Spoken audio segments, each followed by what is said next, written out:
Hola, queridos amigos, oyentes, en el lugar del mundo que estén, buenos días, buenas tardes, buenas noches. Aquí estamos una vez más a través de Radio Mantra para dar unos pasitos adelante en este camino que transitamos todos juntos al servicio de la vida. Estamos finalizando agosto. Un mes que ha sido muy movido, externa e internamente, por los acontecimientos sociales, políticos, por el movimiento de los astros, por muchas cosas ha sido un mes movido y movilizante. Y nosotros, la familia de las constelaciones familiares, tuvimos la alegría de recibir la visita de nuestra maestra, Brigitte Champetier de Rives, y que fue un éxito, fueron unos encuentros muy exitosos, muy profundos, donde todos salimos en otra dimensión, como dice Bert Hellinger, las constelaciones nos llevan a otra dimensión. Y entonces estamos todavía con esa energía recibida, terminando este mes y preparándonos para transitar la segunda mitad del año, deseando que con cada programa avancemos un paso más en comprensiones hacia una vida plena. Como dije la semana pasada, en esta mitad del año 2024, vamos a hacer los programas con pocos profesionales, digamos, pero como una especie de ciclos, 2 o 3 programas con cada profesional de cada especialidad para que podamos profundizar y no nos quedemos así en la mención, por decir, del título, sino que podamos profundizar, ustedes puedan ver de nuevo el programa, si les surgen preguntas las pueden hacer, ya sea al invitado, ya sea a mi celular, y entonces vamos a ir preparándonos para llegar a fin de año bien fortalecidos. De ahí que hemos elegido el tema de hoy, que es un tema muy importante y que nos ayuda mucho si logramos tomar la decisión de darnos cuenta de lo que nos sucede. El tema de hoy es de la resistencia a la resiliencia. Ya en constelaciones y en otras ramas de otras profesiones, ya hemos visto que la resistencia provoca más de lo mismo. Por eso, me rindo es una frase mágica para el alma. Primero me tengo que dar cuenta, tengo que asentir a lo que veo y después decidirme a dar ese paso tan importante de la resistencia a la resiliencia que nos va a explicar hoy nuestra querida doctora Fabiana Sato Quipes, que como dije, ya estuvo en unos programas anteriores, que como dije, de acá hasta fin de año va a estar 2 o 3 veces más porque tiene muchas novedades para contarnos. La doctora Sato es médica, recibida en la Universidad Nacional del Noreste, hace medicina integrativa, es investigadora biosistémica, especialista en trauma y estrés postraumático, maestría en nuevas constelaciones familiares y aspirante a formador homologado, y ahora, no hace mucho tiempo, ha terminado su formación en una disciplina que se llama Soma Embodiment, que también ya lo va a explicar ella con más propiedad que yo seguramente. Entonces vamos a entrar con esta idea. Resistir nos hace aguantar la situación. Aguantamos, resistimos. pero es como el cuento ese de las ranas que las ponen en agua tibia y el agua se va calentando y no se van dando cuenta y se van, ¿no? Se van cocinando, o si es un barro, se van cada vez para más abajo. Entonces, resistir provoca el efecto contrario, nos hace aguantar las situaciones. Y en cambio, la resiliencia es la capacidad para recuperarse de lo que sea que nos esté pasando. Entonces, querida Fabiana, muy buenas tardes, bienvenida aquí a tu casa, que es la casa de la familia de las constelaciones.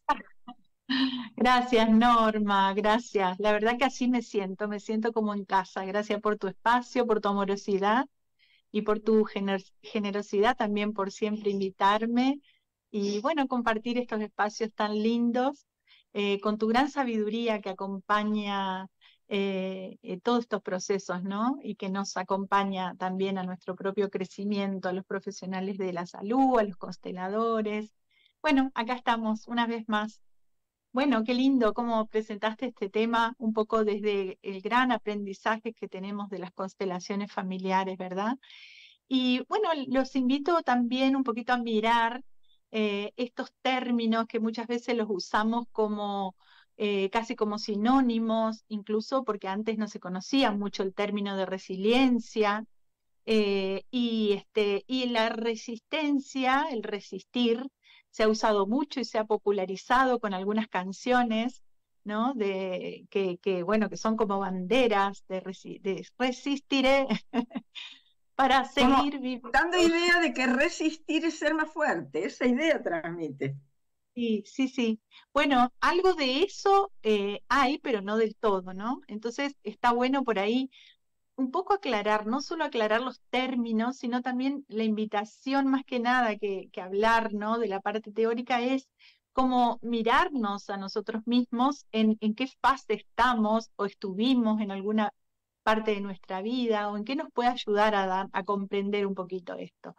Bueno, la resistencia, como vos bien los decías, es, bueno, ahí estar firmes, hacer fuerza, apretar los puños y apretar la mandíbula, aguantarse, ¿verdad? Es sostener algo por mucho tiempo. Y muchas veces frente a cosas abrumadoras que vivimos, es necesario. O sea, tiene que ver muchas veces con la supervivencia Sí. en una primera etapa, ¿verdad?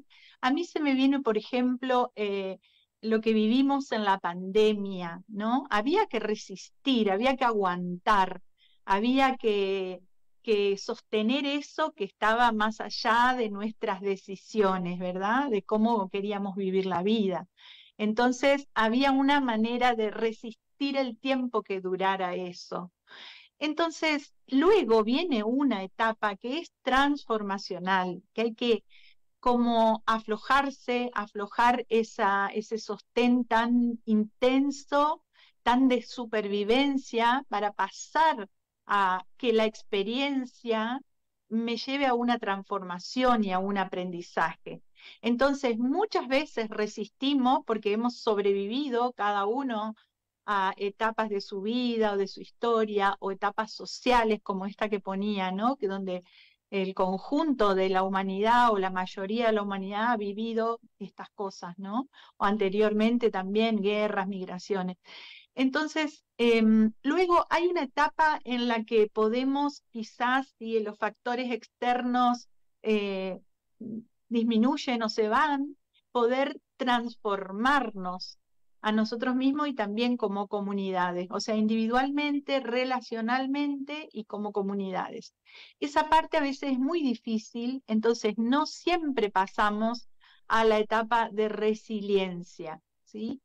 Esto depende de muchas cosas. En los individuos humanos depende mucho de los primeros años de vida, ¿no? De cómo hemos vivido el vínculo con nuestra madre, sobre todo, o si nuestra madre no tuvo con esas figuras no estuvo con esas figuras sustitutas que cuánta contención, seguridad, protección nos han brindado o no, ¿verdad? O a veces incluso con la mamá y el papá, estos factores no están dados. Entonces, en los 3 primeros años de vida, esa unión con la madre produce, bueno, es toda la etapa que se llama de apego, ¿no? Que se describe muy bien en la psicología y todo esto y los diferentes tipos de apego seguro e inseguro como dos grandes paraguas, digamos. Y luego en esta etapa uno va viviendo con la mamá y el bebé, bidireccionalmente transformaciones neuroendocrinas, o sea, hay sustancias químicas que se encargan del neurodesarrollo, pero son secretadas sobre todo por ese contacto de la mamá con el bebé. Lo primero al salir del útero materno es la estimulación de lo auditivo y lo olfativo. El bebé está digamos, inmerso en el mundo materno y estimulado desde lo auditivo, reconoce la voz de la madre, siente su olor y se van mielinizando los nervios que tienen que ver con eso, ¿no? Entonces se va produciendo el neurodesarrollo. Y luego recién viene lo visual, que luego en la vida le damos tanta importancia, pero viene después. Bueno, no quiero entrar tanto en la parte Sí. neurológica, pero es No, pero, interesante. pero es verdad lo que vos decís, que le damos como la primacía a la parte visual, y sin embargo, en las neurociencias hablan que el sentido más importante es el olfato, es como el más primitivo, el olfato, ¿no? Que es un núcleo muy pequeñito y tiene tanta importancia de evocar todas cosas que hemos vivido. Exactamente, es el más primitivo, ¿no? Y luego el auditivo. Entonces, es ese contacto que tenemos que nos da seguridad, protección, esa ida y vuelta, va generando lo que conocemos así popularmente como la hormona del amor, la oxitocina. Pero no es no es la hormona del amor pasional, sino es de ese amor, ese contacto, esa contención, genera oxitocina que va estimulando el cerebro y de la madre y del niño, ¿no? Entonces va produciendo esa unión, ese estado de seguridad, de crecimiento, de desarrollo seguro. Eso marca una gran impronta en nuestra vida y cuando eso está alterado por factores cotidianos o por factores más graves, tiene sus consecuencias también, de leves a graves, digamos, ¿no?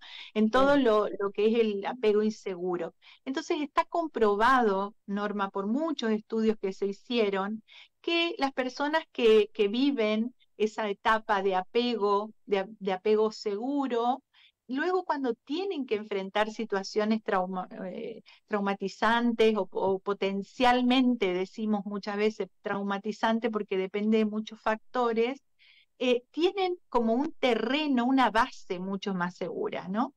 Esto ya se dio cuenta John Bowlby, que fue quien empezó a hablar de la resiliencia cuando trataba a los niños huérfanos posguerra, que estaban Ujú.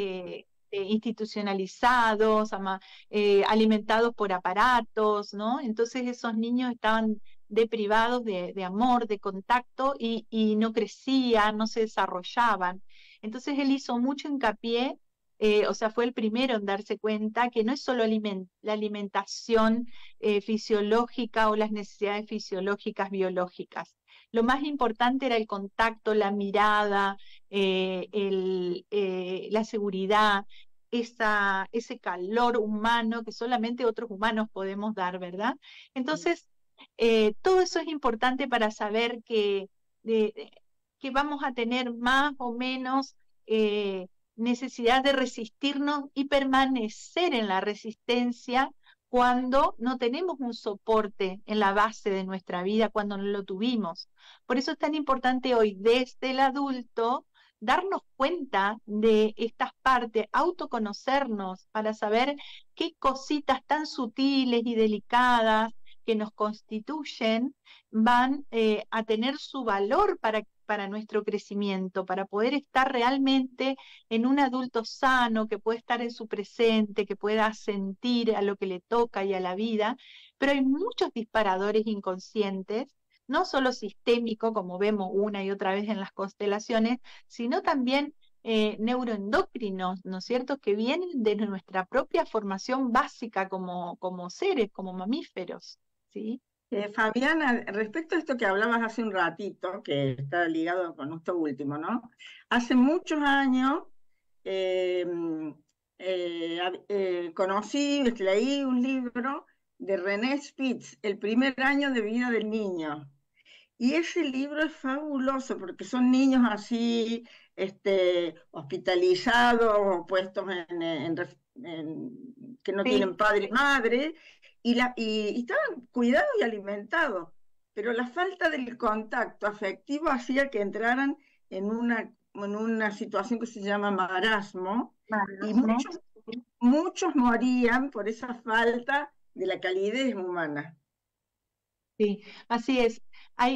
Tenés razón vos, Norma, porque yo me confundí porque es Spit el que hace toda esta parte de la institucionalización de los niños y de la hospitalización. Y luego viene Bowlby con el término resiliencia, ¿no? Porque Ah, empieza a estudiar los niños, sobre todo después de la guerra, de la Segunda Guerra Mundial también. Entonces, sí, esto es muy importante, nos hace dar cuenta porque también cuando nos toca estar al lado de niños, criándolos como padres, como tíos, como abuelos, o incluso con niños que no sean tan allegados a nosotros, con los niños que vemos en la calle, con los niños que a veces nos piden algo para comer, ¿no? sí. Entonces, cuán importante es a veces, aunque sea transitoriamente en la vida, mirarlos, decirles algo de autovalor, preguntarles su nombre, ¿no?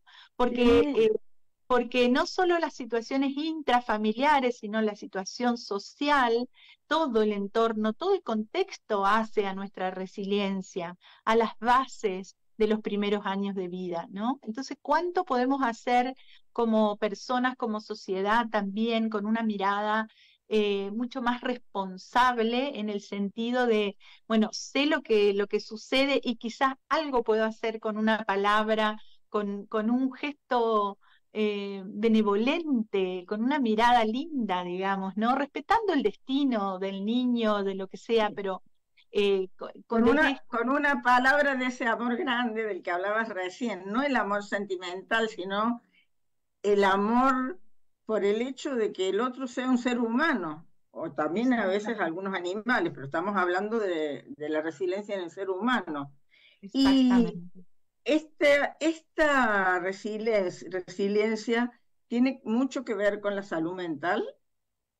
Sí, por supuesto, tiene muchísimo que ver, justamente porque es la base de nuestro neurodesarrollo psíquico, endocrino, inmunológico. O sea, bueno, como sabrás que te he comentado, también me he formado en psiconeuroendocrino inmunología. Entonces, hay muchas cosas probadas, estudiadas, de cómo estamos todos los sistemas están interrelacionados. Entonces, en esos primeros años, ese apego es fundamental y produce como las bases de nuestros sistemas biológicos y psíquicos, ¿verdad?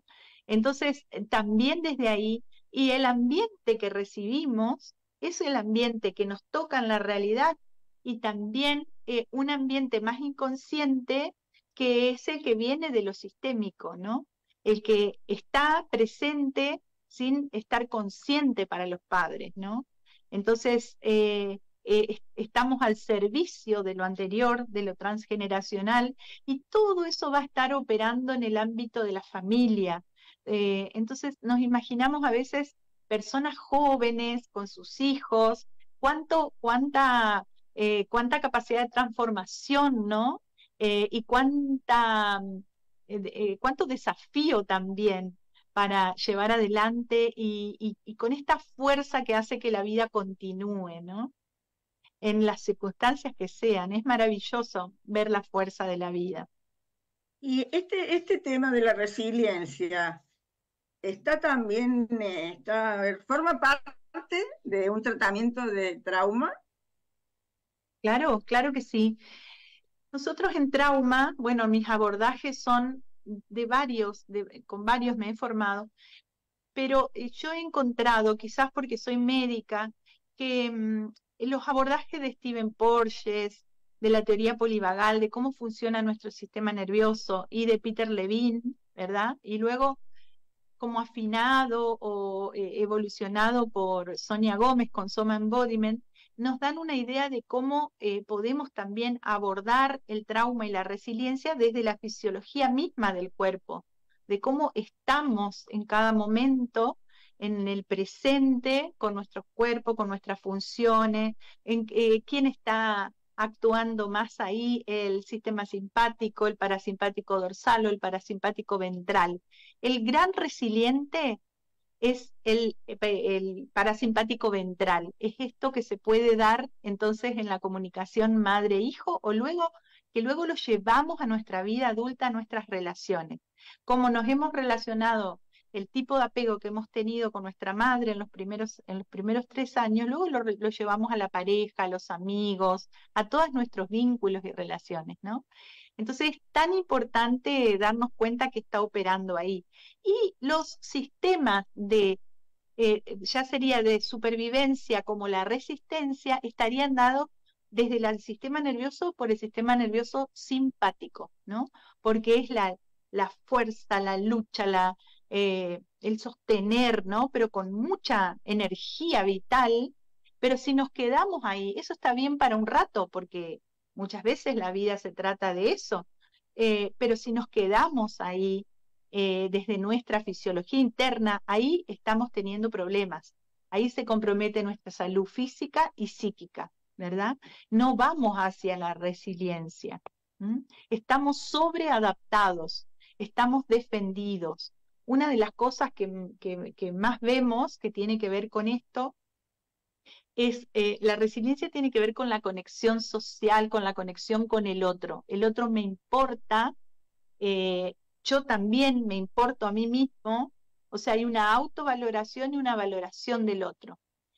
No hay desconfianza, rechazo, digamos, crítica excesiva, ¿no? Porque hay una forma de mirar, es estar más en el adulto, ¿verdad?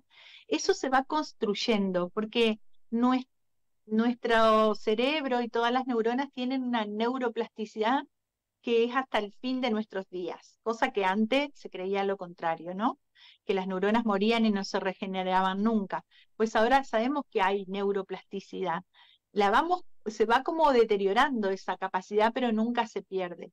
O sea que el aprendizaje, en el aprendizaje van muchas cosas. O sea, ¿para qué me sirvió esta situación? ¿Cómo puedo darle sentido a lo que me pasó, a lo que viví, para poder permitir que el pasado esté en el pasado y no esté operando emocional o neurológica o biológicamente en mí todo el tiempo?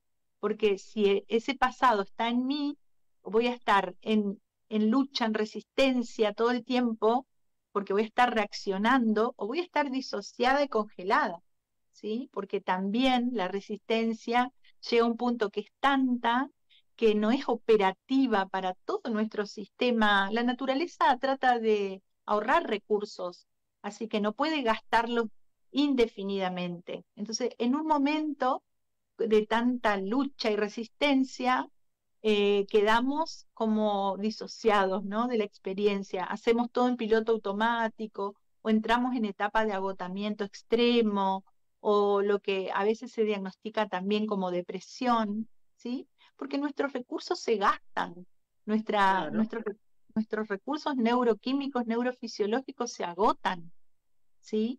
No podemos estar tranquilos recuperando nuestra energía agotada, ¿sí? No nos permitimos estar en espacios de seguridad. Fíjate que Bowlby decía que la seguridad, la protección y el sostén eran los tres pilares de la resiliencia, ¿no? Que luego viene alguien que aportó mucho al concepto y a la investigación de resiliencia, que es Boris Cyrulnik, ¿no? Que Ah, entonces, sí. Él escribió el Patito Feo. sí, sí, sí, Sí. sí. muchísimos, muchísimos libros. Y la historia de él es impresionante. Y bueno, creo que a los 6 años más o menos es que los separan de sus padres y a su madre lo entrega para salvarle la vida. Y bueno, él ahí tiene toda una historia, ¿no?, de supervivencia, pero luego cuando termina la guerra y la persecución a los judíos y todo esto, él empieza a contar lo que había vivido y nadie le cree, ¿no? Entonces luego lo silencia durante muchos años, porque en el trauma y en el trauma familiar o en el trauma social, muchas veces no es posible hablar, ¿no? No es posible poner palabras a lo que sucedió. A veces uno mismo no puede, no es el tiempo, o hay partes de nuestro sistema nervioso que cuando hay demasiado trauma se anula la palabra, ¿no? O el recuerdo también. Pero si tenemos palabra y recuerdos, muchas veces el contexto no es apropiado, no nos permite el contexto familiar o el contexto social, en este caso el de Boris, es el contexto social. Nadie quería hablar de eso, nadie le creía a él lo que él contaba que había vivido a los 6 años, ¿no? Así que él se calla durante muchos años. Y recién el país pudo hablar, Francia pudo hablar en los años 90 de esto y reconocer que se habían entregado niños judíos, etcétera. Entonces no había un contexto apropiado para su historia. Entonces también ahí hay una gran etapa de resistir, resistir callado, resistir, Claro. ¿no? Pero también el Voy a hacer perdón, ¿no? Voy a hacer un breve paréntesis porque me vienen imágenes de nuestros ancestros que no tenían estas posibilidades ni por casualidad. Y explicaban. a veces ni con sus propios familiares, no podían Ah, hablar de lo que pasaba adentro, porque o lo tachaban de loco, a veces los tachaban de locos porque decían cosas que sentían. Y entonces esto me trajo a la mente eso, honrar a nuestros ancestros que a pesar de toda esa falta de tantos recursos que tenemos ahora, sin embargo, transmitieron la vida y también vivieron felices, no es que ellos, porque esa era la forma de vivir en esa época, ¿no? sí. Y encontraban sus formas de darle sentido, su forma de ser resilientes, ¿no? Muchos, muchos. Algunos también morían resistiendo. Entonces eso queda pendiente para otra generación, para que pueda encontrar la resiliencia, el amor, ¿no? Los lazos seguros, poder entregarnos a buen amor en la pareja o con los hijos, que eso quizás antes estuvo muy dificultado. Vos sabés que algo muy interesante, volviendo a Boris Cyrulnik, es que él los primeros años fue un niño con apego seguro, fue un niño muy amado, muy querido. Entonces, así podemos también quizá pensar que esa base tan importante de la que hablaba Bowlby, tiene que ver con vidas como esas, ¿no? Que luego son tan resilientes y aportan tanto a la humanidad. Bueno, el mismo Bert Hellinger, las cosas que ha vivido siendo joven, pero de mucha resiliencia, ¿no? De ser Y prisionero de guerra. otro ejemplo maravilloso es Víctor Frank.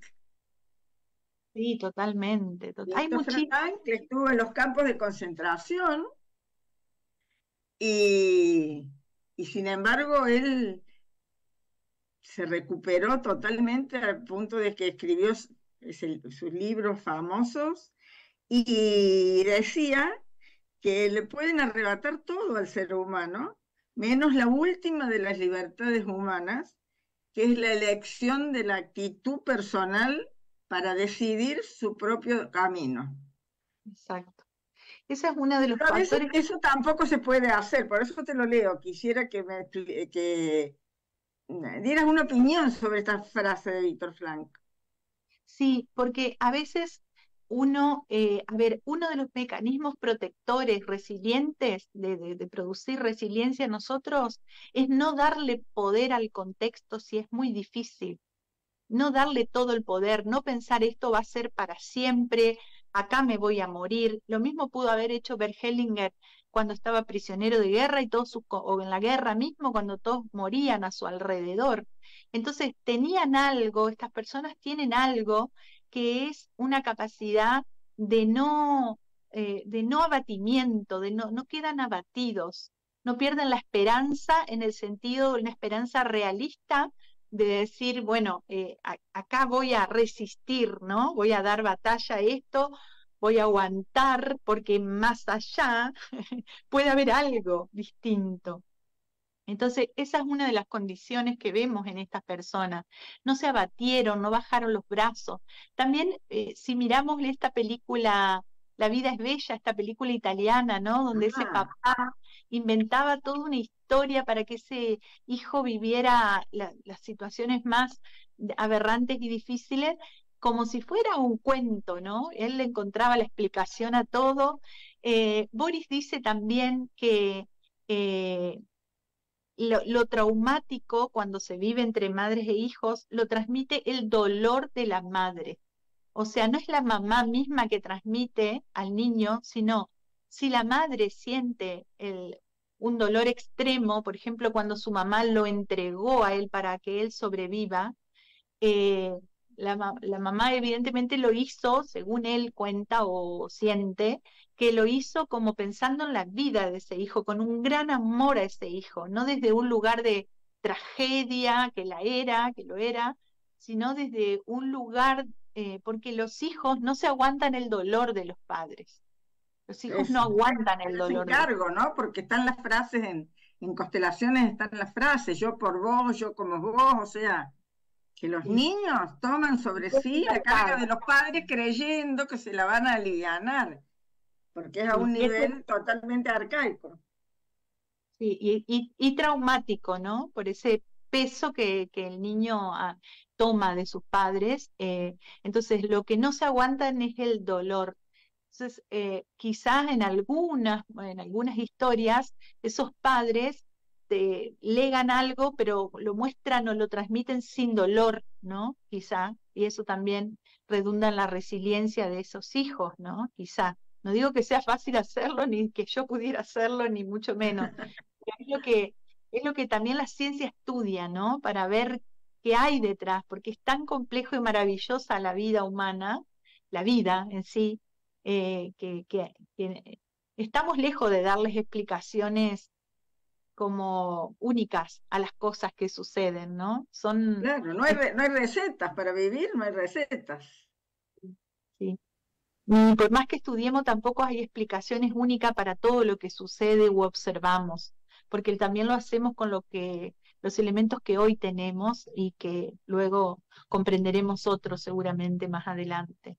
Claro. Eh, entonces, estos factores protectores tienen que ver con eso, con, con en esa primera etapa, sí hay que resistir, digamos, y también hay que tener como la sabiduría de poder saber hasta dónde es hasta cuándo es la resistencia, porque ya las condiciones son otras y puede haber un proceso de gran transformación. Entonces ahí viene el proceso de resiliencia. El resiliente es como un antihéroe, porque el resistente sería el héroe, ¿no? El héroe no se muestra vulnerable, es capaz de dar la vida, no está en contacto con su vulnerabilidad, no tiene miedo, ¿sí? En cambio, el resiliente sí está en contacto con su vulnerabilidad y digo, se dice un poco que es como el antihéroe por esto, ¿no? Que al estar en contacto consigo mismo puede darse cuenta qué cosas tiene que transformar y cambiar, ¿m?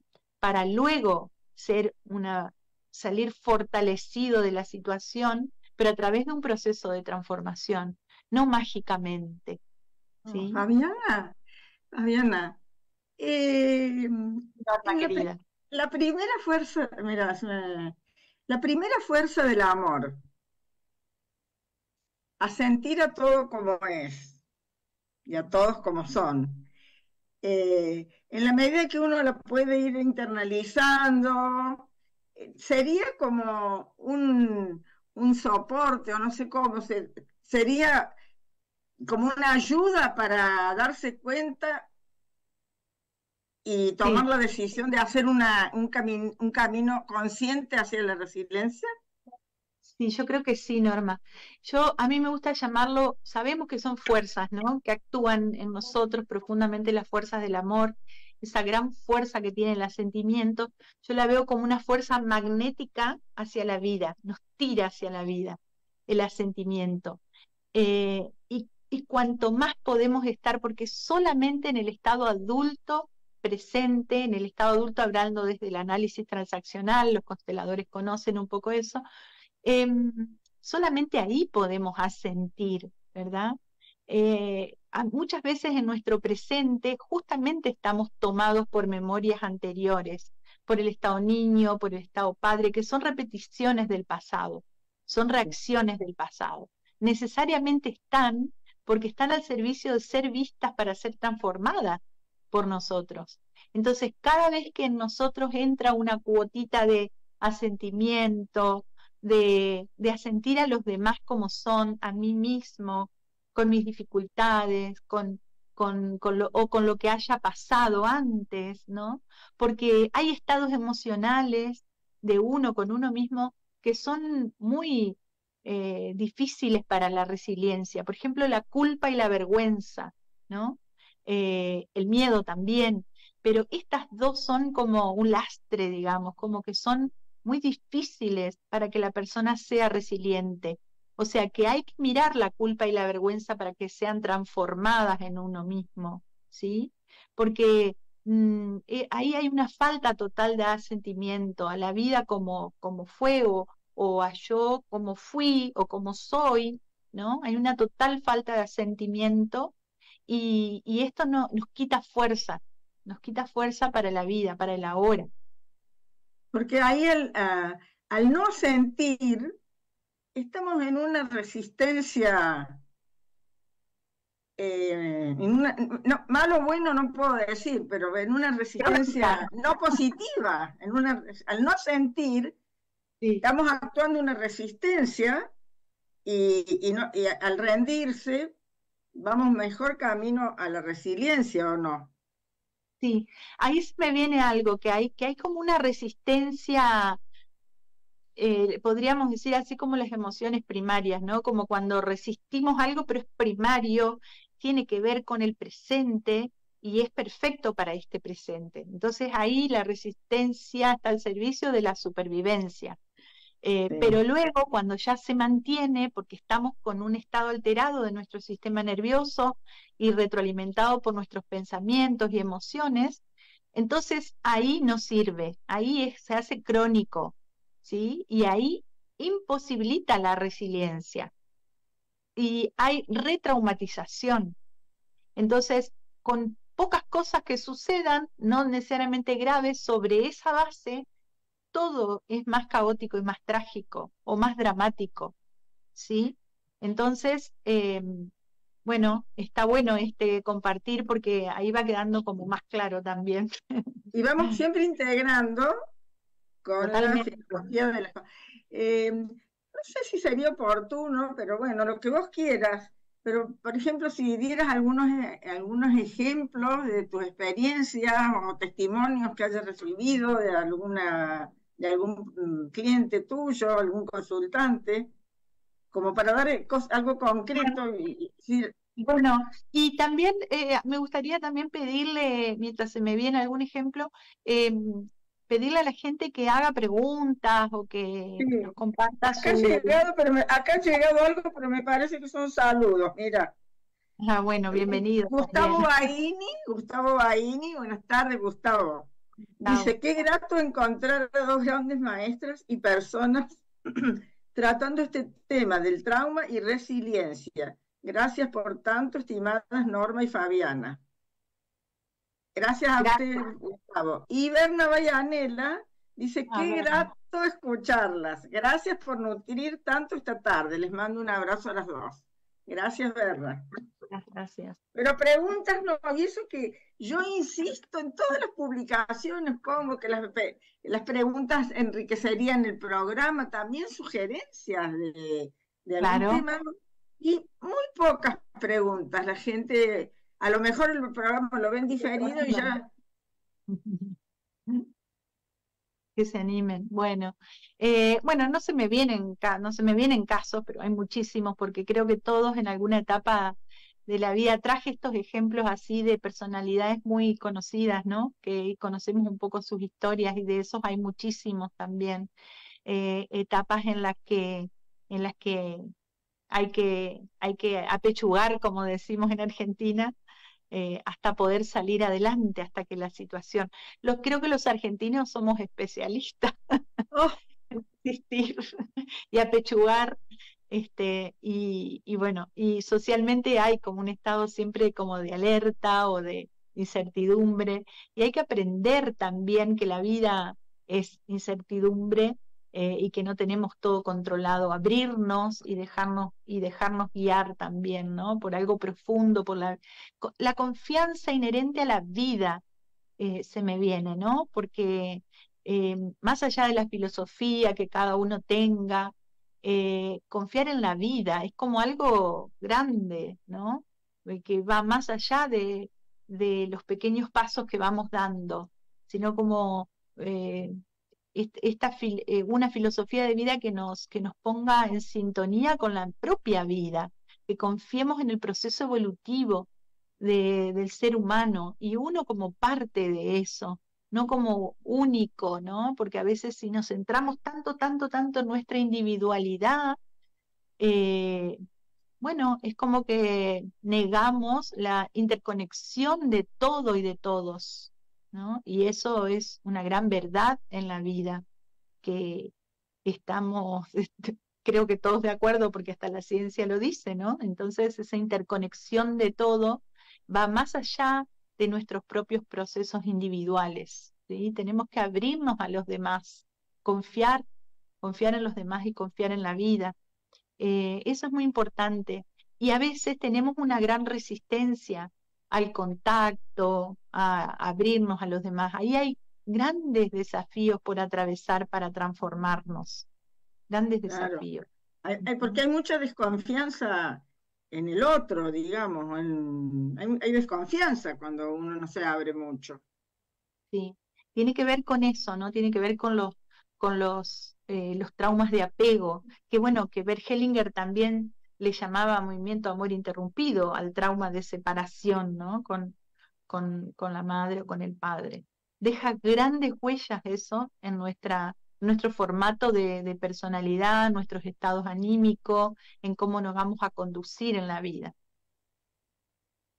Fabiana, a ver, en un caso concreto de alguien que siempre se resista a cosas que le suceden o se resista a un cambio, ¿cómo sería un tratamiento? ¿O va dentro de un tratamiento de trauma? ¿Va unido a trauma el tema de la resiliencia? ¿Cómo es esto? El tema de la resiliencia va unida al tratamiento del trauma, al acompañamiento de los procesos de trauma. Se trabaja en el sistema nervioso, en el cuerpo, y eso se va uniendo con las emociones y la psiquis, digamos. O sea, nosotros le decimos ir de abajo hacia arriba, o sea, que primero empezamos a hacer un anclaje importante en el cuerpo, o sea, sentir nuestro cuerpo, sentir las sensaciones y nos vamos profundizando en lo que se llama el lenguaje reptiliano, es el lenguaje del trauma. Son las sensaciones corporales sutiles o fuertes que están ahí y todo se hace con mucha lentitud, ¿no? Esa exploración se hace con mucha lentitud. Y desde el abordaje de Soma Embodiment se agrega algo muy importante que es la gravedad, el estado o sea, sentir el peso del cuerpo para poder dejar actuar la gravedad en nuestro presente, porque nuestro sistema nervioso, al entregarse a la gravedad, se siente seguro. Y eso lo podemos Claro, como entender, si te sostuviera, porque en realidad es la nuestra gravedad madre nos sostiene. tierra, es una Es uno, gran... la es- gravedad es uno de los grandes temas de los que hablan así en arameo, ¿no? Exactamente. Sí. Entonces, entregarnos a la gravedad, sentir el peso del cuerpo, poco a poco se va haciendo eso, porque hay que empezar a confiar en eso y soltar. Yo digo que a veces estamos colgados como de una percha, entonces yo digo salir de la percha Sí. y O entregar el viste, por proceso. ejemplo, uno va a una sesión de osteopatía, por ejemplo, ¿no?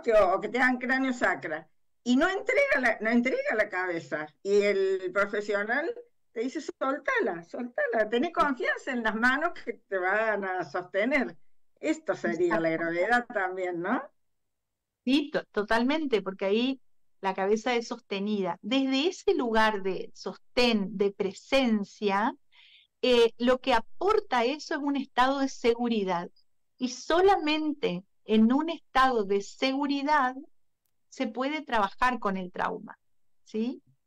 O sea, en el medio del relato de la persona que relata desde lo cognitivo, cosas difíciles que haya pasado, sin el enraizamiento, sin el embodiment en el cuerpo, eh, tiene mucho riesgo de ser retraumatizante eso o de no lograr caminos de resiliencia, ¿sí? Caminos de transformación de esas memorias en el cuerpo y en la psique. Entonces, el trabajo es maravilloso desde lo corporal y se va entretejiendo con lo psíquico, pero como lo psíquico en un segundo plano, lo mental, lo emocional, ¿se entiende? Vamos Sí, sí. haciendo mucha contención, mucho espacio interno, que yo le digo olla, ¿no? Entonces vamos haciendo como aumentar nuestra olla, que es justamente nuestra capacidad de resiliencia. Eso se hace desde la acción del sistema nervioso parasimpático, pero ventral, Sí, porque el dorsal es el que nos congela, que también es necesario para la vida, pero para la supervivencia. ¿Sí? claro. Cuando vamos a la resiliencia, es como si tenemos que resetear el funcionamiento de nuestro sistema nervioso, que está todo dado ahí, no es que hacemos algo, sino propiciamos eso, ¿no? De la manera adecuada, propiciamos que el cuerpo haga con su sabiduría innata lo que tiene que hacer, que estuvo como Claro. trabado eso, como bloqueado. Esa recuperación la sentimos en el cuerpo. Totalmente, se Nos generan podemos dar estados. cuenta con la mente, pero no es una cosa que 2 más 2, 4 no vamos a resultar así. Tenemos que aprender a sentir lo que va por nuestro cuerpo. Si nos pasa alguna situación, aprender a ver si nuestra primera tendencia es recuperarnos o desmoronarnos. Exactamente, sí, así es, Norma. Y, o si no, estar en reactivos, ¿no? Como hiperreactivos, como en piloto automático, no podemos bajarnos de ahí, porque es la modalidad en la que el sistema nervioso está atrapado en la hiperexcitación, en el simpático, ¿no? Entonces ¿Mm? ahí vemos mucha ansiedad, mucho apuro, agresividad, violencia, ¿sí? Y en el otro extremo, cuando el sistema nervioso quedó atrapado en el trauma, en congelamiento, vemos apatía, falta de gana, cansancio, fatiga crónica, depresión, falta de motivación, ¿no? Falta de conexión con la vida. Entonces, son esos dos extremos que tienen que ir dialogando entre sí en nuestro propio cuerpo, porque no solo tenemos uno u el otro, generalmente están mezclados. Entonces, Claro. tiene que ir habiendo un diálogo interno entre todas esas partes y esas funciones de nuestro cuerpo, desde un soporte de seguridad, ¿no? De apoyo, de contención, de contacto. Entonces, bueno, te decía, la gravedad es como un gran aliado para la resiliencia en lo que es la técnica de trabajar con trauma, ¿no? Y luego también el contacto, pero es un contacto muy, mm, que tiene su forma, digamos, no es un contacto avasallante ni nada. Incluso primero puede ser un autocontacto generalmente, ¿no? La persona es la que primero se toca dándose un soporte anterior, por ejemplo, sintiendo atrás un soporte detrás de la espalda, sintiendo el soporte en los pies, en la cola, bueno, así. Entonces vamos como entretejiendo esas funciones que están como desconectadas, ¿sí? O están bloqueadas en hiperexcitación o en hipoactivación, digamos, ¿no? Entonces, lograr el tono vital, el fluir de la vida, hace que uno vaya poco a poco teniendo más espacio interno para emociones positivas, para pensamientos positivos, para el ahora, para el presente, para estar en el adulto, para sentir. Fabiana, tenemos 2 preguntas y 3 minutos, así que vamos a ver cómo hacemos. Muy bien, qué lindo. A ver, Dice puedo. Berna Vallanela, dice, retomando esto que comentaban, de que la última libertad irreductible es decidir cómo nos tomamos lo que nos ocurre, ¿hay algún límite que nos deja en este apego, que nos deja este apego seguro o inseguro de la niñez? ¿O bien dirían que también eso puede ser transformado? Totalmente puede ser transformado. Todo esto ha ido cambiando en los últimos años, que antes se decía que no, o sea, no había posibilidad de transformación. O sea, justamente todas estas herramientas y muchas otras que hay, aportan a esa transformación. Yo por ahí me estoy centrando hoy en lo que el sistema nervioso necesita para esa transformación, para esa resiliencia, porque la resiliencia tiene una fisiología, tiene una forma, un lenguaje corporal, un lenguaje del sistema neuroendocrino inmunológico, ¿se entiende? Entonces, ¿Sí? así como el trauma tiene una neurofisiología. Entonces, esto que yo no me canso de decir porque creo que es como lo más valioso porque no estamos acostumbrados a escucharlo. Entonces, esto de la seguridad, ¿no? De sentirnos en seguridad, de bajar el alerta, de apagar un organito que tenemos en el medio del cerebro, chiquitito como una almendra, eh, que se llama amígdala cerebral, ¿no? Que es la gran conexión con nuestro cerebro, de la corteza humana, evolutiva, con los cerebros más primitivos que son los encargados de la supervivencia. Entonces ahí hay una interrupción, eso está interrumpido, para que cada vez más se dé ese lenguaje y ese diálogo de nuestras partes evolutivas y de nuestras partes primitivas, que son todas necesarias. Tenemos que trabajar conscientemente en nuestro Ujú. sistema nervioso, ¿verdad? Bueno, y Mabel Forte pregunta, ¿qué es el trauma de sonrojarse en público? ¿Qué me impide hacer o decir cosas en muchos lugares y situaciones? Tenemos un Bueno, minutito nomás, ¿eh? Así que bueno, si no se le... no puedo decir específicamente para ella lo que es, pero hay una inhibición en esa exposición, ¿no? Al público, a otros, hay una lectura de su sistema nervioso de estar en alerta o en peligro. Cuando eso se instaló, bueno, generalmente es en los primeros años de vida, entonces hay que ir ahí, ¿no? Hay que desensibilizar un poco esa hiperreacción frente al público. Esto que decía, muchos de los signos de trauma o postraumáticos tienen que ver con la conexión con otros, cómo nos conectamos con otros. Estamos a la defensiva, somos evitativos, nos aislamos.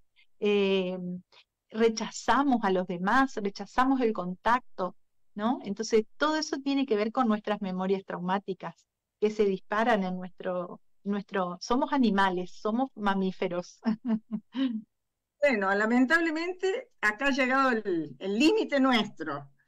Quiero decirles a todos que cuando ahora subo la grabación del programa a Facebook, pongo el contacto de la doctora Sato por si alguien le quiere hacer alguna pregunta y voy a poner también el Instagram de ella, donde ustedes la pueden seguir y ahí van a seguir todas las actividades y las cosas nuevas que está preparando y organizando y que vamos a ir desarrollando en los futuros programas que les anuncié recién. Bueno, Así ahora que esta próxima semana, dentro de 10 días, empieza el curso de trauma, el introductorio de trauma que doy online, así que los que quieren adentrarse un poquito en este mundo, serán bienvenidos, ¿no? Porque es muy lindo. bueno, ya lo vamos a publicar para que llegue la noticia a la mayor cantidad de personas. Muchas gracias por estar presente. Muchas gracias, Fabiana, por tu tiempo, por tu calidez y tu claridad para explicar todo. Muchas gracias. Gracias, Norma, gracias por este espacio tan lindo, gracias a los que nos ven ahora y nos van a ver luego. Un placer, como siempre, acompañarte y estar acá en este espacio. Y a todos les decimos, los esperamos el próximo miércoles para estar nuevamente todos juntos al servicio de la vida. Gracias.